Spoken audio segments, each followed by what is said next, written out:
and welcome to Are We There Yet? The podcast looking at the innovations emerging from the workshops, labs and secret test tracks of Hyundai. Across this series, we've heard about technology which is changing our world. Electric racing cars, hydrogen power and sustainable materials transforming car design. But this edition is taking us to another level. In previous episodes, we've mentioned the concept of flying vehicles, how Hyundai is forging ahead with urban air mobility. I never thought in my lifetime I would see the sort of flying car concept, so that makes me hugely excited. Today we're having a closer look at this concept, the technology, and how it's already changing the way we think about mobility. I'm Suzi Perry, and this podcast comes to you from Hyundai Motor. I'm joined by a person who is a bit of a visionary, getting people to imagine themselves flying through their cities as part of daily life. Pamela Cohn, the Global Chief Operating Officer and US General Manager for the Urban Air Mobility Division of Hyundai Motor Group. Pamela, thanks for joining us today. So great to have you with us. I'm so excited to talk to you. All the podcast series, I've been wanting to talk about this, and finally, today's the day. Thank you so much for having me here today, Suzi. I am a huge geek when it comes to everything air mobility and flying cars and the Jetsons and bringing it to life. So it's great to get to share it with you and all of your listeners. Well, fantastic. Yeah, it feels like a turning point of how we're going to travel. So can you take us into the concept, if you will, into the vision and paint a picture of what urban air mobility, UAM, will look like? So one of the big things for us when we think about urban air mobility is that it should be a seamless part of your day. So in the same way that you wake up every morning and say, okay, I need to go to work or I need to go to school, let me check if I want to take the metro or if I want to, take an e-mobility solution or if I want to drive, you'll just open up an app on your phone and say, I want to get from point A to point B. And all of a sudden it will tell you, here is your best route. And part of that route might be an urban air mobility vehicle. So you'll go outside and a Genesis will come and pick you up at the door and take you off to this beautiful infrastructure where you can pick up your coffee in the morning and your favorite snack as you go and you board this fantastic futuristic flying vehicle. And it'll look a little bit like a small airplane. It'll look a little bit like a flying car. And you'll go and you'll sit inside of this vehicle as it will whisk you away to your end destination. So you'll sit on this for about 10, 15 minutes, maybe 20 if you're going a pretty long destination. And it will land where you're going on the other side. We'll be greeted again by another coffee shop and a couple of different stores and take your final 5 minutes or 10 minutes to your destination, whether that's by scooter or by foot. So it's just going to be part of a seamless part of your day where you can be whisked above the clouds over to your end destination, whether it's work or school or the grocery store or meeting up with some friends. When you put it like that, it sounds very simple. And at this stage of the podcast, I would normally share an anecdote of my experience of something similar. However, because this is so bleeding edge technology, really, I don't have an experience that I can compare other than the fact that I've been lucky enough in my job to fly in helicopters. But as you say, these vehicles are going to look quite different. They're going to look more like a car, perhaps. And flying cars still seem to me like something of a long time away. But this isn't, is it? This is happening now. It's almost gone from pie in the sky to skyrocketing to reality, if you like, if you excuse the terminology. No, absolutely. And I think that's actually one of the really exciting parts because the technology is amazing, right? The ability for us to do an all-electric, sustainable, clean, basically quiet helicopter, essentially, or quiet flying car that will take you from home to work and be part of your everyday journey, it seems so far off. And the technology that actually supports that is something that's incredible, and it's taken many, many decades in order to get there in terms of batteries, in terms of propulsion systems, in terms of the way that we create our aerostructures. So there's all this great thinking and all this great technology behind it that makes it feel very futuristic. But honestly, it might feel a little dull when you go and do it because it's just going to be a part of your everyday journey. It's going to be quiet. It's going to be seamless. It's going to feel very natural and very comfortable, which is both exciting, but also a little bit strange when you think about what you thought a flying car was actually going to feel like when you were dreaming this up, when we were children and watching the Jetsons. So what might the result be on our lives then? Take us through step by step. So for us, what we're really thinking about is we solve backward from what society needs and what our citizens need. Congestion is already incredibly challenging in most cities around the world, and it's only going to be getting worse over the next decades. Congestion is obviously frustrating, but it's also having a very meaningful impact on people's lives. And by being able to actually reduce congestion by creating seamless intermodal experiences where we actually are able to connect more people, we can reduce that congestion and give people back their time. We can also actually connect people, though, with opportunity that they otherwise wouldn't be able to access without these kinds of accelerated forms of transportation. So when we think about the problem that we're trying to solve, we think about cities that are heavily congested. How do we make sure that we connect people with opportunity that otherwise couldn't have been connected, and reduce the amount of time and frustration you give to basically non-productive time sitting behind the wheel of your car that you otherwise could have actually with your family or doing something productive on a UAM vehicle. So for us, that's what we're really trying to address. And in our view, it's not just the air domain that solves that. It's actually an integrated intermodal experience where you don't really think about what you need to do to get from point A to point B. We take care of that for you. And part of it may be in the air. But for you, it's actually a pleasant part of your day, and it's a seamless part of your day, as opposed to something that you have to dread every morning when you wake up and think about your commute into work. Yeah, so this project is effectively very passenger-centric. At the heart of everything that we do is our passengers, and it's the citizens that we serve around the world, and it's our customers and what they need. And it's something that's very unique to Hyundai in many ways. Hyundai has always tried to put the passengers at the center of everything that they do, and it's no different in the air domain. We've heard across the series all kinds of ways in which Hyundai are leading the way in terms of being sustainable, helping to clean up the oceans, developing hydrogen power, using high-tech recycled materials in car interiors. How does that goal of sustainability form a part of this project, Pamela? When we think about our vehicles, there's a couple really fundamental principles. They need to be inclusive. They need to be affordable. They need to be intermodal and integrated. And above all else, they need to be clean. Sustainability is one of the key cornerstones of what we're doing right now at the UAM division. So when you look at our aircraft that we're going to be developing, they are going to be zero emissions aircraft, whether they are going to be battery powered, which is what we anticipate our first vehicles looking with our electric vertical takeoff and landing designs, or whether in the future they may be hydrogen powered. They are going to have sustainability at the heart of everything we do. And it's something that we think about as a critical part of our design. And Hyundai is obviously known as an automotive manufacturer, not an aerospace company. So why is Hyundai taking to the skies? We are so well known for our cars, which is fantastic. And, we're very proud of our legacy there. But honestly, the future of mobility, it's more in the services side. It's more about trying to solve the problem for people as opposed to making discrete products. And as Hyundai has thought about how we want to approach that future and our products and services we want to offer, a lot of it comes down to really thinking about what our clients need, thinking about what our customers need, and building an integrated service offering. And that includes a lot of really cool stuff on the ground. You've seen a lot of the work we're doing with electrification and with robotics, but it also means leveraging the air domain, which is open right now and offers incredible opportunity for our people and our customers to be able to access where they need to go much more quickly. And the other part is that automotive players have a very important role to play in terms of the aerospace industry. Aerospace historically have really struggled to hit affordability targets and to hit certain volumes of aircraft. And if we're going to actually make UAM happen and make it affordable so everyone can access this and do this in the volume that we're anticipating, automotive is actually the natural player who can do that, who can bring that scale, who can bring that affordability and do that while maintaining a certain level of safety and quality and reliability that everyone needs to feel happy and safe getting on our vehicles. So the mass production is one area that Hyundai bring to the table here.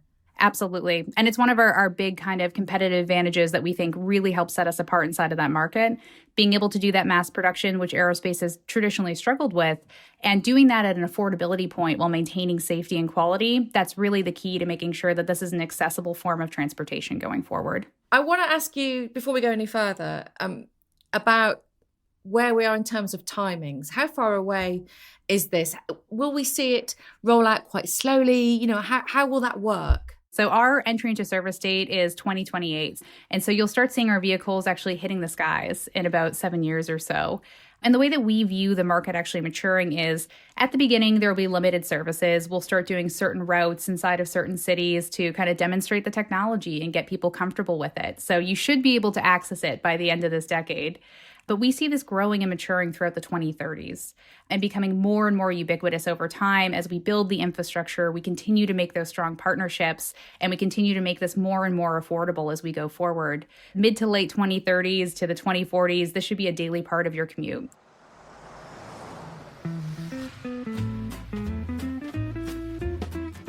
Okay, I want to know a little bit about you, Pamela. Can you tell me where this interest came from, a little bit about your background, if you will? For me, I've always been driven by a passion for innovative technology and how we can use that to actually, address really sticky problems, whether they're economic or they're social or they're access oriented. And so I've always been drawn to really highly regulated technologies and trying to figure out, how do we actually go to the nexus of public interest and innovation and find the best path forward that actually helps society and helps us leverage this technology in a safe way. So that naturally brought me into the aerospace arena for a very long time. So I started my career actually as a consultant, as a leader at McKinsey & Company's aerospace and defense practice, and as the founder and director of their unmanned aerial systems hub. So I was always trying to find ways to say, okay, how do we bring new technology in here? How do we think about how this technology can revolutionize how we connect or how we serve our clients or how we serve the government? And eventually decided that I wanted to move beyond just business side and get more into the policy and get more into the technical. So I started my own boutique firm that focused on the future of mobility technology called Ascension Global. It served folks like NASA and aerospace OEMs and automotive OEMs and helped them think through how do we bring together a truly actionable business plan to actually bring a new technology to market and have it solve a really sticky customer problem. And one of my clients there was actually Hyundai Motor Group. And so I was working with Hyundai at the very beginning of figuring out what they wanted to do in UAM. What would that business look like? Does it make sense for them? And eventually they said, instead of being one of our consultants, why don't you bring your whole team inside and actually build this company with us and make this real and bring it to market? And so back in January 2020, that's what I did. I brought the whole team over from Ascension, and we've been building and growing ever since and trying to make this dream a reality and bring the Jetsons to life for everyone around the world. I'm assuming that you've worked a lot with drone technology, with what you've just said. How much would you say that has been able to speed up urban air mobility and the chance of that? Oh, definitely. Yeah, there's a lot of really great technical progress that's been made on things like key sensors, the way we think about air traffic management, batteries and propulsion. There's also a lot of great stuff that we're actually learning from public acceptance, though, and how do we best engage with the public to make them comfortable with this technology. And there have been some great positives and some great negatives from the experience with drones. And so a lot of it has been a really formative experience for us, both technically, but also in terms of regulation and in terms of public acceptance. In this series, we've heard a lot about Hyundai's engagement with infrastructure, whether that's helping build an infrastructure for hydrogen power or electrification, which you touched on earlier, the wider infrastructure there. Here again, this isn't just about flying cars, is it? It's about the entire infrastructure of getting from A to B. And you've talked about the congestion and the reason why we need to look to the skies for a solution here. But can we talk a bit about Los Angeles? That is one of the places where this concept will come to life. How will it work over there? And will it solve any other problems, or is it just purely about congestion? One of the things I think is really important to know is that, urban air mobility, it's just a fancy flying science project if you don't have infrastructure. Because if there aren't safe places for it to take off and land, if it doesn't have networks that allow it to actually provide access to areas where people actually need to go, and if it doesn't connect with other forms of transportation, it's not going to be very useful. It's not really going to be able to take off, so to speak, and be able to provide that impact that we want inside of society. So infrastructure is a huge part of what we're doing. And like you said, LA is a really great example of one of those areas where we are working really closely actually with the city of LA right now to think through what is that infrastructure pattern that we're going to need in order to do this. How do we actually make an intermodal system where UAM seamlessly integrates with other forms of transportation through the infrastructure and through the way that customers actually access an app or access the actual services themselves to make this actually workable? So in LA, it's one of the cities that you can see they're very forward leaning on this right now. They're really starting to think into the future, and infrastructure is such a critical component of what we're doing there and what we're talking to them about, because it is such an important enabling part of this industry. LA is a sort of sprawling metropolis.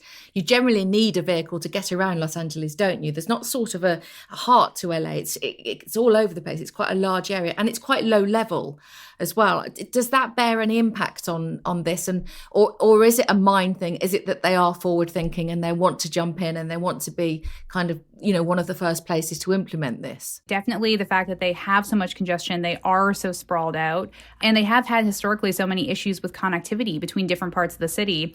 All of those are critical components in terms of figuring out whether or not this is going to be an important system, which we believe it is going to be a very important system for them as a result of it. And those kinds of characteristics that you laid out there, they're critical in determining what other cities around the world will also need to leverage this technology. So when you think about Europe, for example, when you think about places like Berlin, with how much urban sprawl there is there and how it takes about an hour just to get across the city, that's another very similar place to LA where we say, okay, this could actually be a really fantastic technology that can hook into that infrastructure and serve a meaningful need. Same with when you think about Paris, for example. I mean, they're number 4, I believe, on the global traffic scoreboard from 2019, and Parisians lose about 165 hours a year to traffic congestion alone. Those kinds of things, those kinds of pain points, those kinds of issues with both the infrastructure and connectivity today, they're so fundamental in determining how big of a role UAM is going to play. And so in places like LA, where they have those characteristics, in places like Berlin and places like Paris, this is where you're finding a really good combination of a really true and genuine need to try to find other forms of mobility to try to increase access and decrease congestion, as well as in many of those places like LA, really forward-leaning governments that are excited to think about innovation and work with industry to find solutions to it. Right, because I'm imagining that governments, legislation, these kinds of things must be such a huge challenge for you putting this together. I mean, the way you talk about it is so positive, of course, but it's one heck of a big project, isn't it? I mean, you're talking globally and you're talking about changing our lives completely, really, seamlessly, but completely. No, absolutely. And I mean, like our engagement with policymakers and regulators, both at the state and local as well as the federal levels, it's critical to our path forward. And obviously part of it is us trying to work with them to educate them on what is our technology, what is the promise that we actually hold for their communities and their constituencies, and why do we think that this is a really positive thing. But a lot of it is also us listening and hearing a little bit more and educating ourselves on what are their true pain points, what are their concerns when it comes to things like zoning or when it comes to things like noise, and how do we take that into account as we design our products and we design all of our different services to make sure that we're really serving those communities in a really meaningful way. And, one of the really big things that we think about here, and this goes back to an earlier part of your question, is, obviously congestion is a big part of what we're trying to solve. But there's also other components to it too, like ensuring that this is an accessible technology that everyone is able to actually use and everyone is actually able to leverage. And that's actually very unique for many transportation methods where many people, especially people with disabilities, were left behind historically. So that's another really big thing that we work with our policymakers on as well to make sure we're thinking about that. Another really big one in terms of access is actually in terms of equity and thinking beyond simple business cases and what are the access points and where are people kind of stranded on the edge of opportunity, so to speak, today in terms of transportation, and how do we leverage UAM and how do we leverage other technologies and other mobility services as part of Hyundai to solve those equity goals and to solve those access goals, whether it's through where we place our infrastructure networks or where we offer our services. So it definitely is a really big and robust conversation. And part of it is us obviously advocating to try to get and pave that pathway for us in terms of regulation. But a lot of it is them educating us on what actually are they trying to solve and how do we best serve those communities. Right, because obviously cost is going to play such a massive part of this. And in order to make it open to everybody, the cost point, the price point has to be low, doesn't it? It has to be very affordable for the normal person. Otherwise, we're just talking about now you can go and take a helicopter if you've got loads of money and you want to fly. I mean, that's sort of where we are, isn't it? So to get to that point so soon almost seems not impossible, but difficult, to reach that point of affordability, doesn't it?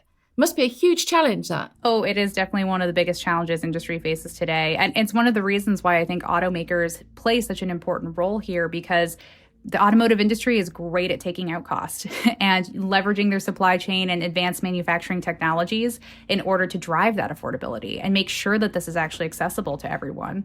In our opinion, we don't think that UAM will have done its job and will have had the impact it's going to have unless it is affordable, unless it is something that everyone every day can consider as part of an option set that they can take in order to get to work or to take in order to get to school.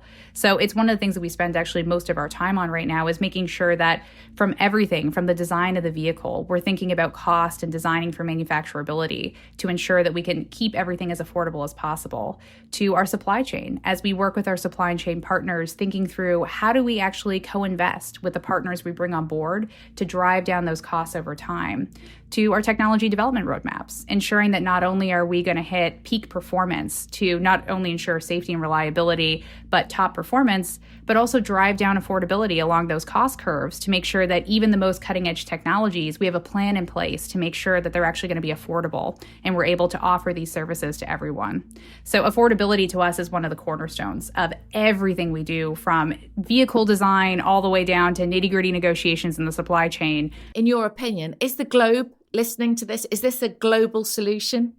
Oh, absolutely. UAM is going to look different in different markets around the world, just depending on how much congestion you have, what kinds of alternative technologies are there. But for us, we see this as something that's helpful for almost every city around the world. From relieving congestion in Tokyo to making your LA commute so much simpler to addressing urban sprawl inside of Berlin or in Paris. All of these cities around the world, we see a common need for being able to bust congestion and increase connectivity. And we think that UAM is going to be a very critical part of that going forward. Okay, can we take a closer look at what you call PAV, a passenger air vehicle now? How much can you tell us about what it might look like? As you guys saw about 2 years ago at CES, at the last in-person CES, we unveiled our first thought of what that concept could look like, which was the SA1. It gives you a taste of what these things are going to actually look like going forward. They're going to be pretty sleek. They're going to be very quiet in the way that we actually design them. They should be very welcoming. One of the big challenges we have today with when you look at helicopters, other than the fact that they are incredibly noisy and that they do have a lot of pollution associated with them because they're not electric, is that they're not very welcoming. When you look at the design of them, they're actually a little bit scary. They can often look a little bit military. And when you think about what the future of these are going to look like, it's going to look a lot more like things that you see today. They're going to have lines that remind you of cars. And it's just going to be a lot more welcoming experience that you would see with current airplanes and specifically currently with helicopters. And we're talking about that sort of amount of people, sort of 4 or 5 people in one vehicle. And presumably there'll be a pilot to start with. Is that going to move on to being autonomous, or what's the idea? In the end, we do want to make these autonomous because we believe it actually increases safety by being able to ensure that we have autonomous flight. However, we are not going to take the pilot out of the driver's seat until both the regulators are comfortable and the public is comfortable. Tell me, integrated transport has been the dream, obviously, for many years now. And we don't seem to have ever really cracked it. And politicians in loads of countries have talked about it and then left the office without anything really happening. How is this going to be different? Why is it different? This is definitely one of the trickiest issues when it comes to urban air mobility, because in our view, unless this is truly integrated and intermodal, you're not really going to unlock the promise of this technology. It's not going to be easy to integrate into every part of your day. And so for us, this is one of the biggest priorities that we have as we think through our partnerships. And as we look at the landscape, one of the things that we're noticing and one of the things that we're trying to push forward as well to address this historical issue is that public-private partnerships are going to be key in making this happen. And that's something that many people have tried before or have talked about before, but there's an increasing recognition, both in terms of industry and in terms of many public sector entities, that we really need to actually do this. And we need to collaborate, we need to partner, we need to co-invest, both in terms of financial, in terms of funding and financing, but also in terms of operation and in terms of actually being able to integrate these different technologies and different modes together. So to us, the key is really PPPs. And one of the things that we find that's really encouraging is we see industry also recognizing that. And we see public sector entities also recognizing that and making meaningful steps to form these partnerships. So although it still is tricky, I can't say that we've solved it all or that we're 100% sure we have the answer to crack the code there. We do think it's really encouraging that there is that recognition and there is more innovation coming in that space to try to make this truly happen and to integrate these different forms of transportation and infrastructure. So who are you currently working with? Who are the partners and what role are they playing? One of the things that you'll hear us say all the time at the Urban Air Mobility Division is that it takes a village. This market is huge and there's so much that needs to happen from so many different stakeholders that we are constantly partnering with many different people, big and small, legacy and brand new startups, from technology to infrastructure to make this happen. Some of the big ones that I'd highlight here is one of the ones that we just recently announced was the City of LA. And so the City of LA is a really strong partner of us. We partnered with them through the Urban Movement Labs to create a First in its Nation fellowship to be looking at urban air mobility and how do we think about planning for that at a city level? And how do we think about setting up the criteria and working through all the kinks in terms of policy and regulation and planning and partnerships and funding? And so that's one of the really big partners we have right now. And we see that as kind of making a roadmap of how do we actually work with cities and how do we work with these localities to truly understand their needs and help them plan for and tailor the solutions to what they need. Another really exciting one actually on your side of the pond is our partnership with urban airports. So as part of the Future Flight Challenge in the UK, we're actually going to be out in Coventry a little bit later this year, exploring intermodal forms of infrastructure. We're going to have actually a demonstration there of some of the infrastructure of vertiport that Urban Airports is creating, as well as one of our mock-ups of some of our models to actually show and explore what is the look and feel of this technology and this infrastructure, and have the public come and see this and touch it and feel it and see that it's real and give us feedback on how we can actually make this smoother. So those are two that I would highlight. Did you say Coventry? I did, yes. I thought you did. And then I was thinking, why Coventry? Yeah, well, the city of Coventry is actually a really great partner right now through this Future Flight Challenge.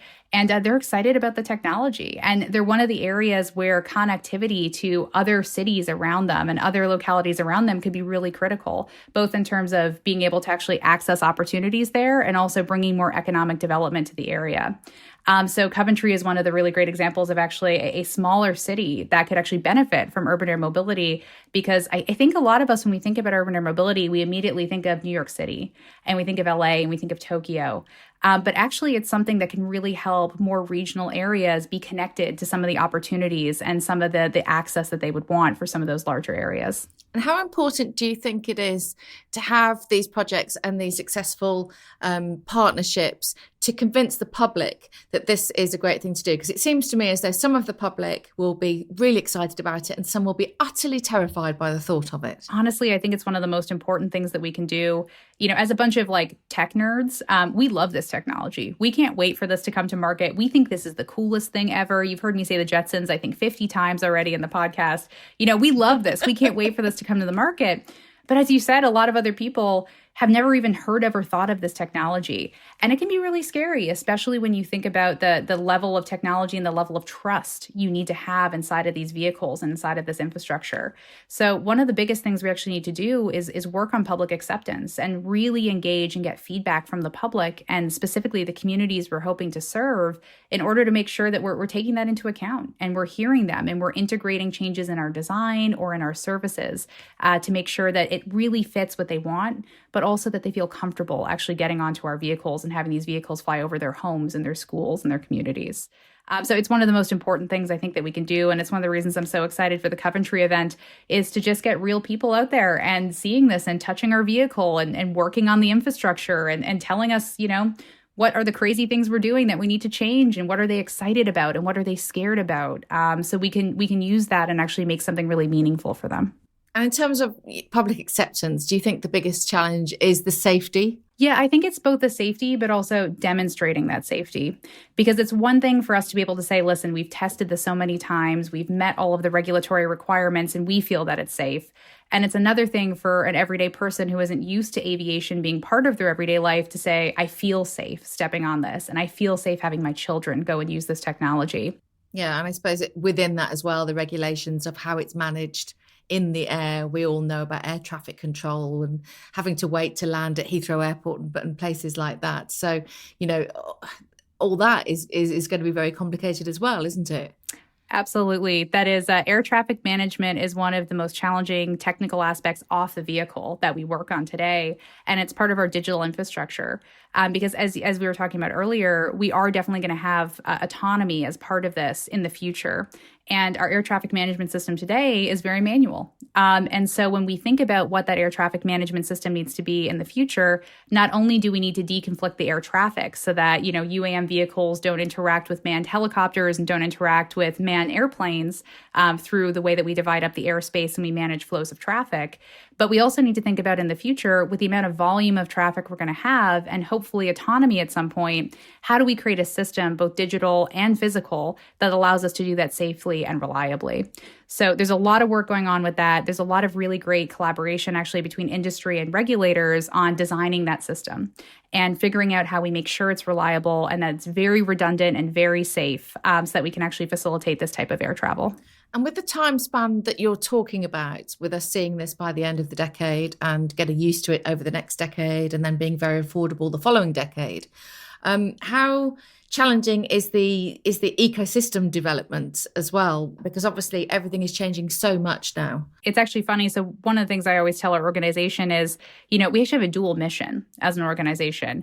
One is to create an incredibly safe, high-performing, reliable, affordable vehicle itself.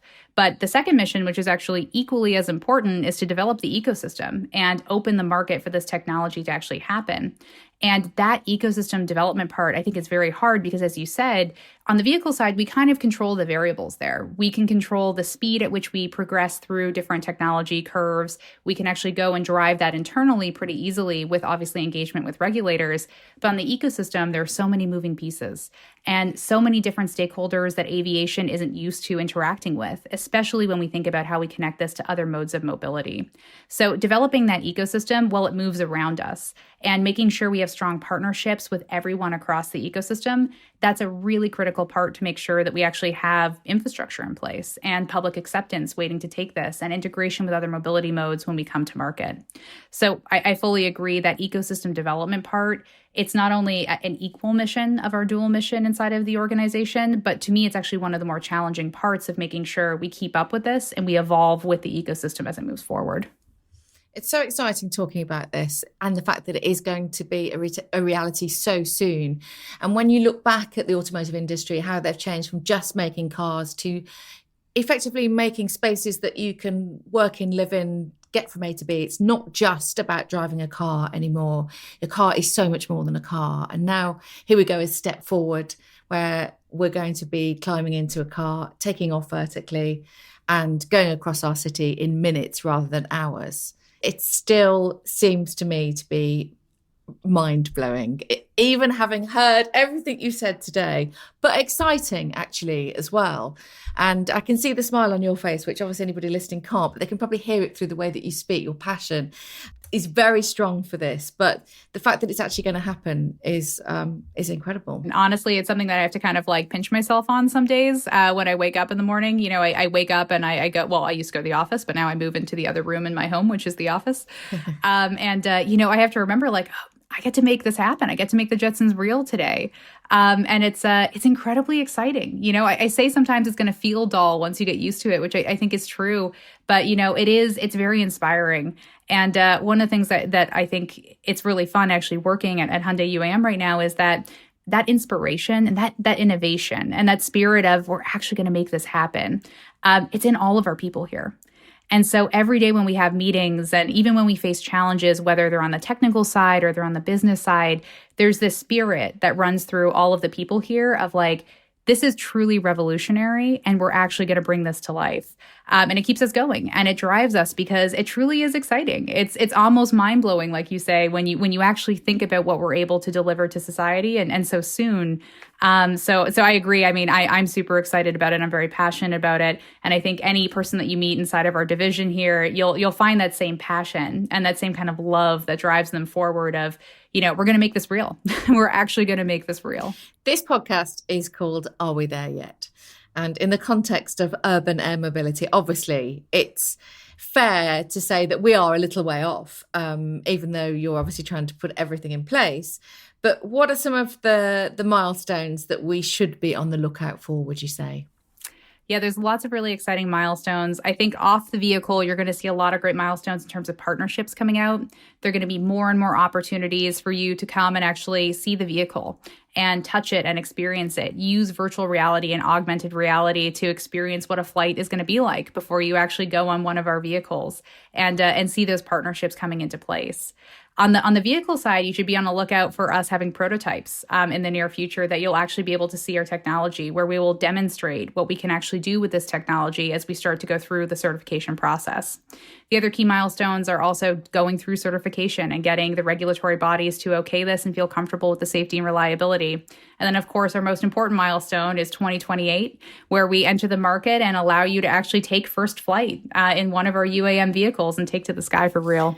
But before then, we can put on some headphones, we can put and have a look virtually at what we would experience. Absolutely. That's one of the things that we think is actually really important, both in terms of just allowing the world to see what's on the horizon, which I think is very exciting, but also for us to get feedback and hear from the public about what they do and do not like about our vehicle and about the experience, so we can make sure that we integrate that into the design. So there should be lots more opportunities over the coming years for you to interact through those goggles, get to experience this for yourself, but also give us some very valuable feedback so we can use that to integrate into our designs. And tell us when that event in Coventry is going to be. Is there a date yet? It should be towards the beginning of December of this year. So the final dates, I think, are going to be nailed down in the next few weeks. So you'll see an announcement coming out. Okay. Centre of Geeks in the UK that weekend then. That sounds really exciting. Pamela Cohn, thank you so much for joining us and educating us on this podcast. It's been really fascinating and great to talk to you. Thank you. Have a great day. I'm excited to see these milestones happen. Thank you so much for having me here. It was great chatting with you and getting to share a little bit of the excitement going on behind the scenes here at the UAM division. If you're excited about the concept of urban air mobility, you can find out more at Hyundai.com. Don't forget to subscribe to the Are We There Yet podcast from your usual podcast provider. It means, of course, that you'll never miss an episode. Thank you so much for listening. Goodbye.